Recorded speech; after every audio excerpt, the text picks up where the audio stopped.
This week on the Dawg Show, the Ole Miss Rebels travel to Athens, Georgia to take on the Georgia Bulldogs. So grab you a cold beverage and let's go.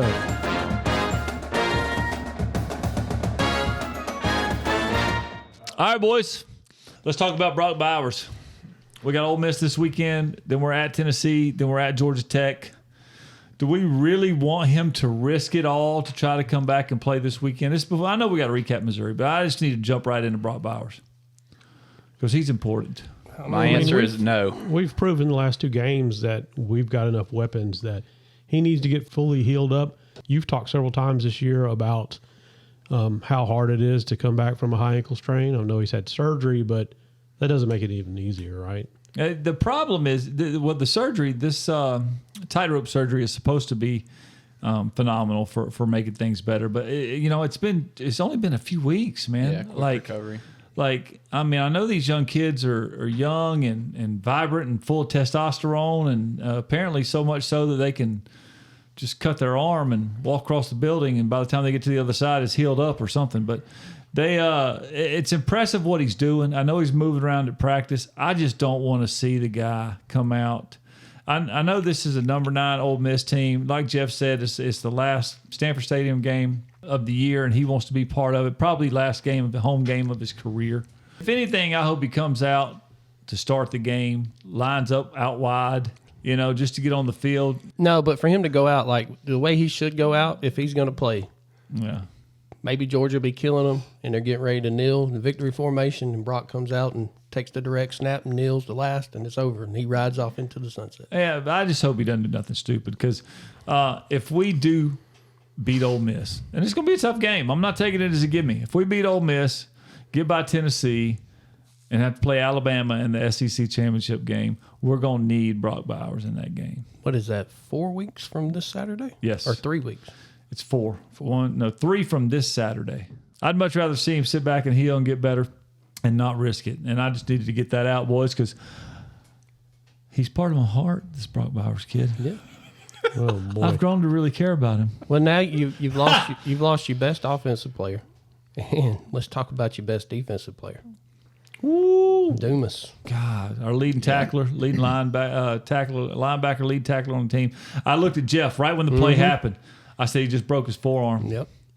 Yeah, the quarterback hit him, didn't he? I was running back. Wasn't the running back coming up the middle when I run a play? It was the quarterback. But anyway. I don't remember. It was a shin that hit his forearm. Me and Jeff had been drinking, so I don't remember which runner it was. A couple of bourbons. But it was a Case of Ultra. Run between the tackles. Yes. Some winter wheat, baby. Some winter wheat. Crown Royal winter wheat. So anyway, run up between the tackles. Guy makes a move. Dumas Johnson has to make a hard angle tackle to one side and just takes a shin right in the forearm. Makes the tackle, gets up. I look over at Jeff. I say he just broke his forearm. Yep. Team leader in sacks and second in tackles for a loss. Oh, my gosh, man. You know what Kirby said? What's that? He said, we've had 4 other players rotating in that position, so we'll be okay. Next man up. We just played number 12 Missouri, got number 9 Ole Miss, and then number 13 Tennessee. So this is the real beef of the schedule, and we can't afford to be out there weak, Georgia beats Missouri 30-21, improving to 9-0 for the season, 6-0 for the conference. They did not cover the 14-point spread, and the game also went under the 55.5. The AP and coaches polls still have Georgia ranked number 1, while the college football playoff rankings have them number 2 behind Ohio State. I mean, it was a good game all the way around, really. Missouri didn't disappoint. They had nothing to hang their head about. No, I think Missouri gained a lot of respect from, the SEC folks, and I think they're going to do work this week and take out Tennessee as well. Well, the benefit that Georgia had in this game was time of possession. I mean, they held the ball for over 34 minutes. Missouri had it for just under 26. But some crazy stats from that game. The team's dead even, 21 first downs apiece. Missouri was 5 of 13 on third, 6 of 13 for Georgia on third down, and they were both 1 of 1 on fourth down. They were 20 yards apart in total offense on the game, Georgia being coming out on top with 22 extra yards. Completion percentage kind of edged in our favor a little bit, as he didn't have 73%, but he was up there close to 66, 67. Well, this is the 9th game that Carson Beck has now thrown for over 250 yards. That's crazy. Yeah. That's a crazy stat. 2 touchdowns, no picks. I mean, the stats in this game are just unbelievable. Rushing attempts, 1 apart, yards per rush in the 4s, like just mirror images, really. And Missouri, like you said earlier in our other podcast on Stay in the Truck, Missouri lost the turnover battle. The one thing it's got down here though that is incorrect, and I don't care what anybody says, I don't care how you keep the stats. They got Georgia down here with 5 penalties for 55 yards. oh my God, the one. And that is not accurate. the, On Stackhouse's interception, he ran the ball to the 5-yard line. The penalty was behind him when he caught the ball. So the chop actual block? penalty Is that what they happened. call it, chop block They or call it a something? blindside block. It happened behind Stackhouse in the secondary. And when they marked off the yardage, it was 1st and 10 from their own 35. Yeah. So what is that? 15, 45, 60, 55, 60-yard penalty. One penalty was 60 yards. Could you imagine Georgia with, that would have been, and they ended up getting, I think, a field goal out of that drive, but, but they would have covered. But they would have covered. They would have covered. If they're 1st and goal on the 5, the odds are they get a touchdown. Right. And probably cover the spread. So, yeah, that penalty, I don't know how they come up with these penalty yards, 5 for 55, because it was 6 for 100. Yeah, the officiating in this game was Or suspect. 105. Oh, and the announcers, too. I don't know who Brock or what they call Vandergrift. They didn't call him Brock. They called him, what was it? It was something stupid. I'm like, who the hell is that? Yeah, they called him, you're right. They called, what did he say? He Poor said, guy. It wasn't Gary and Brad. It was He just had Aaron all Taylor, wrong. and I don't even know the cat, but he called him something Vandergrift, and I'm like, who the hell is he, a running back? What Rick is or some going on? shit. Gary, I think he called him Gary Vandergrift or something. Yeah, I I'm don't like, know. who in the hell is that? Okay. But Oh boy. all in all, good game, good win by the Dogs. Probably the toughest game it may be the toughest game they see all year. We'll know in a few days. Look, and they pretty much kept Luther Burton III in check. He had 3 catches for 53 yards. He did have the big touchdown. That was a big. They had to move Kamari Lassiter on him though, because he was absolutely. Soon He as was killing old boy number 8. Is that who the other kid was? Whoever it was, he was wearing him out, dude. They were wearing him out. But Theo Wees Jr., 5 receptions, 90 yards. He didn't have any touchdowns, but he averaged 18 yards a catch, and Burton averaged 17.7, and that was all before Kamari got moved over on Burton, and that pretty much shut that whole deal down. yeah. Luther Burton was a non-factor in the second half of that ball game, and Luther Burton III is a man. Everett, I think, is the guy you were talking about. They had Everett on him, and he was starting to wear out Everett. The big takeaway here, though, is Missouri kind of gave the other teams that Georgia's going to face a little bit of a game plan, because what you learned is Carson Beck goes from 73.5% completion rate to 67% completion rate if you rush 5 people at him the whole game. They pretty much, Missouri believed in their defensive backs and their secondary, so much so that they just brought 5 people almost every play. They left a linebacker or 2 inside and covered the field with either 4 or 5 D-backs and said, hey, come get us and see what happens. I don't think Ole Miss can do that, though. You don't think they got the personnel? I don't think they got the guys. I don't think they got the Joes to do that. But, the Lane train, he's rolling in, baby, and he's hot. Yeah. He's hot. Well, so let's talk about that game. So Ole Miss Rebels, they're coming into Athens. It's a 7:00 game. ESPN's going to be providing the coverage for this one. The game time. Oh, is it a weather's blackout? Clear. No, and please no. 51. Please no. Blackout. Fuck you and your blackout. The game time weather's clear and 51 degrees. And Georgia is minus 10.5 point favorite. Over and under is 58 for this game. Yeah, Georgia couldn't have caught a better break as far as scheduling is concerned. Getting Ole Miss in Sanford Stadium at night, it's going to be raucous, to say the least. Should get a lot of false starts, and hopefully the crowd wins us a down or 2. So on our Stay in the Truck pod, we talked about the continuing struggles that Georgia and Alabama have against quarterbacks who can run. Now, Jackson Dart is not known to be a Jaden Daniels or a Jalen Milroe, but he can run in his own right. Yeah. And he's got pretty decent speed, and He's got 7 touchdowns on the season. For 88 carries, 334 yards. He likes to run. yeah. He likes to get after it. We are going to have to be conscious of that, and that is the biggest thing that scares me about this game. Yeah, so I was looking into that same stat because a running quarterback definitely scares me as the Georgia defense. But I thought Brady Cook ran a little bit, so I went and looked him up. He has 69 rushes on the year for 173, so similar to Jackson Dart, not quite as many, but He ran a lot more last year, and since Missouri made the offensive coordinator change, they got off all that. They went to throwing the ball, and then Missouri took off. Well, they got a stud running back. Oh, yeah. So why, they're not going to call the Schrader, quarterback runs when Schrader. But he ran a lot last year. Brady Cook, he ran a lot last year. yeah, and he's run 69 times this year. Obviously, that's 20 rushes less than Jackson Dart. But yeah, Jackson Dart's ability to run, scamper outside of the pocket does scare me a little bit for a Georgia defense. But he's a different cat when he's not playing at Ole Miss. They're a different team when they're not playing at home. He's the beau of the SEC. Yeah, Bad Jacks. And he's a USC transfer as well, so that's just another talent that was out there on the West Coast that come on over here and got him some. But So that's what we call them, good Jacks and bad Jacks? good Jacks, Bad Jacks. We'll see how good he is Saturday evening. But look, I found these stats today from I think his name is Brian Ellinger on Twitter or X or whatever they call it now. Home road splits for Ole Miss. Red zone TDs. At home, they're 71%. Away, 45%. Third down conversions. At home, 46%. Away, 15%. They only have 6 third down conversions on the road this year. Rushing yards per game. Home, 210. Away, 122. Interceptions. At home, 1. Away, 4. Passing touchdowns. 15 at home, 3 on the road. Wow. I like to hear those stats. Now, Do you have their average points on the road? no, I can tell you in just a second. The average points at home is in the 40s, and their average points on the road is 51, whatever 51 divided by 3 is. So 17. 17, yeah. Whatever, a little bit less than 17. They beat Mercer 73-7 to open the season. So, and they got Georgia That Tech. kind of skewed them stats, didn't it? Yeah, they beat Georgia Tech 48-23. So, and then LSU 55. They hung LSU. So that's those 3 games right there is a lot. Yeah. And Lane's going to come into this game doing anything he can to win. He's going for it on 4th and 7. He's going on 4th down from his own 30.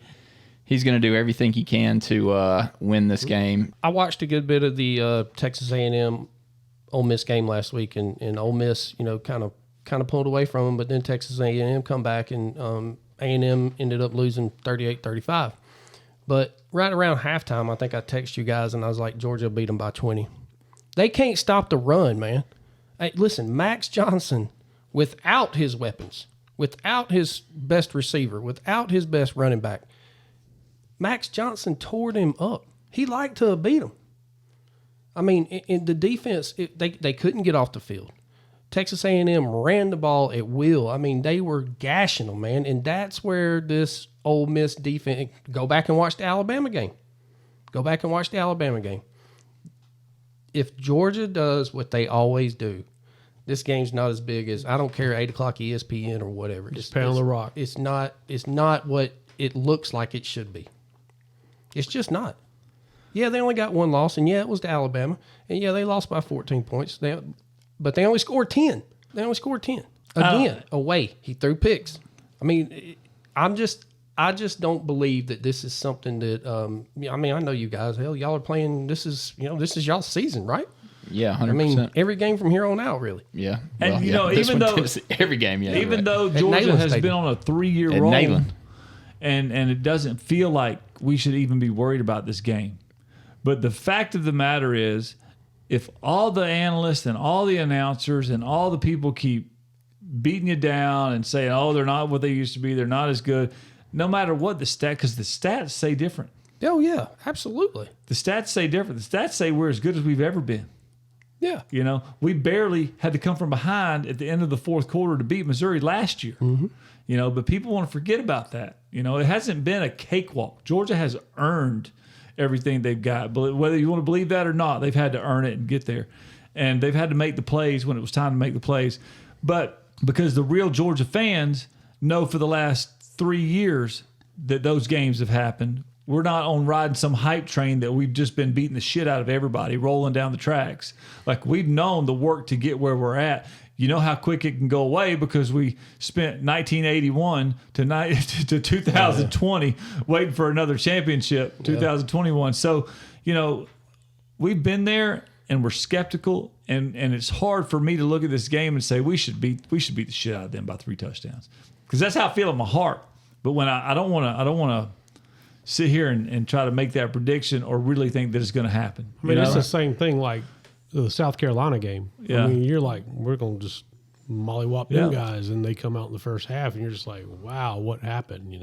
We've lived the bad times, and now we're high on the horse. Now I get to live the bad times. So, you are. Yeah, but I mean, it's just like anything. Auburn will come back too. I mean, shit. Oh, shit. I know you miss Cam, but Listen he's to all our over other social podcast media. called Sad Eagle. Sad Eagle Tiger. We'll start that one up. I love it. We'll let you whine for about 5 minutes. Well, there's one thing for damn sure. Kirby is going to have those boys fired up and ready to run through a damn wall. So I would love to hear that pregame speech. I can't wait to get a recording of that, audio recording of that pregame or halftime speech in that one. All right, let's talk about the injury report. We've already talked about Dumas Johnson with the forearm fracture. He's going to be out. Again, it's going to hurt. We're going to get to see firsthand the whole next man up mentality. And this kind of goes back to what we talked about in previous weeks about why Kirby keeps, those second and third and fourth string guys, in the game, and they get to play a lot, not just in trash time, right? So this is why. And let me see. So Darius Smith away from the team, he's still out. Branson Robinson with a knee still out. EJ Lightsey, shoulder. He did dress out for the Missouri game. They call him questionable. He did not play. He is ready to go if he's needed. This is the first week, guys, that Lab McConkey is not on the injury report, because he's been listed questionable for the last 3 weeks, even though he's been playing. So Brock Bowers, we talked about him. There's reports of Brock jogging at practice.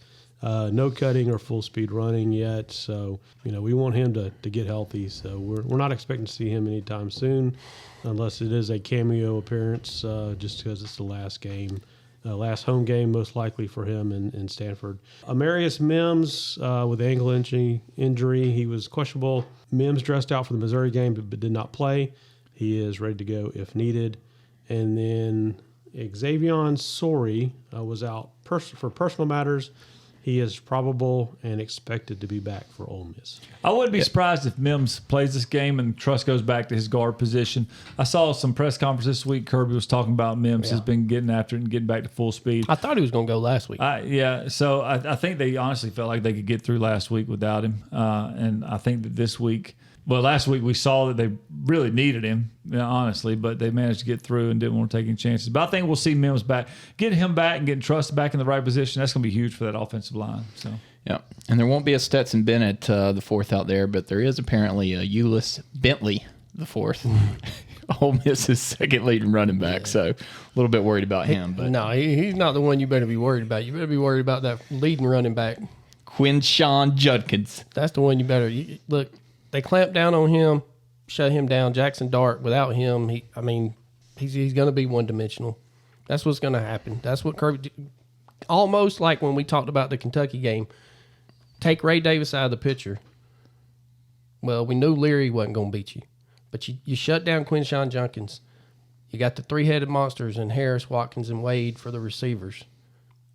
Just play your position and do your job. And Jackson Dart will throw you one now. He'll throw you a pick six. He'll do it. he ain't scared. No, he ain't scared. So what's your prediction on this score, Jeff? I think Georgia's going to get in the 30s again. I think they beat them 38. I'm going to say 38-17. 38-17. I was thinking more about very close to the Missouri game. I was at 30-20. That's 55, so I go under, I guess. Yep, 38-17. I'm going 75-3. Dogs on top. Oh, you talking about Oregon? I got no clue. Just keep on winning, baby. Keep on winning. It depends on if it gets ugly early. Then Kirby will pump the brakes because he won't do that to his friend. Like, he's just got that respect for football, for the game. Like, let's say, hypothetically, if it's 30-3 at halftime, Georgia's not going to score much more. Right. But, so that's going to be bad for the over. Yep. But if Kirby we don't care about the spread. They've only covered twice this year. I'm not talking about the spread. I'm saying it's going to be bad for the over because they're going to go out there and run the clock down. Georgia will run the clock down every drive and maybe score one score per quarter and just try to end the game. Second half will be a long, boring, drawn. Well, or short. Either way, it'll just be boring. But that's if it gets ugly early. But if it doesn't, and Ole Miss comes out like the last two teams we played and puts up 7 points on their first drive of the game and makes it interesting out of the gate, then it's going to be hard, man. Maybe a 42 to 30 game. I mean, you think they're going to score 30 points? I don't know. Ole Miss, it depends on if we can stop Jackson Dart from getting first downs with his feet. Look, we were sitting it was Daryl's birthday when they played Auburn. Remember that? Yep. Auburn took it to their ass. They scored 28 on Auburn. They beat Auburn 28-21. But that first half, I mean, again, we gave that damn game away. Yeah, we gave it away. If Auburn can do it, again, they were on the road. They were in Jordan-Hare. Yeah. They're going to be on the road in Athens. Saban's already played them, so Kirby's seen that. He's seen what Auburn did to him. He saw what Texas A&M did to him. I think y'all are making a bigger deal about this than it is. 38-27. There you go. That's what I'm going with. They don't cover. Oh yeah, they do cover. I'm just not staying. It's right there at it. I'm not messing with the line. They're going over though. Well, we hope you're right, Jeffrey. All right, guys. Well, that's our show for the week. We really appreciate you tuning in. Please remember to subscribe and to like. And go Dogs.